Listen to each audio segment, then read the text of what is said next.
Λοιπόν, βάφω το πληκτρολόγιο του αγοριού μου και είναι η τελευταία φορά που βάφω αυτούς τους αριθμούς. Επειδή όλο το άλλο είναι πάρα πολύ πολύχρωμο, η ασπρόμαυρη τράπουλα φαίνεται σαν να μην έχει βαφτεί. Οπότε καλύτερα να την κάνω άσπρη με κόκκινο που είναι λίγο πιο χαρακτηριστικό. Οπότε το περνάω με λευκή βάση και με το λεπτό μου κόκκινο στυλό δημιουργώ τα σχεδιάκια. Έχω φτιάξει και αυτό το τζόκερ που μου αρέσει λίγο περισσότερο και πάμε να τα βάλουμε πίσω στη θέση τους και νομίζω ότι έδειξε πολύ καλύτερα ότι εκεί κάτι συμβαίνει.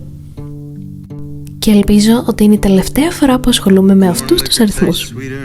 Άσε το σχολείο σου για κάτι άλλο διαφορετικό για να δούμε ποιο θα είναι το επόμενο.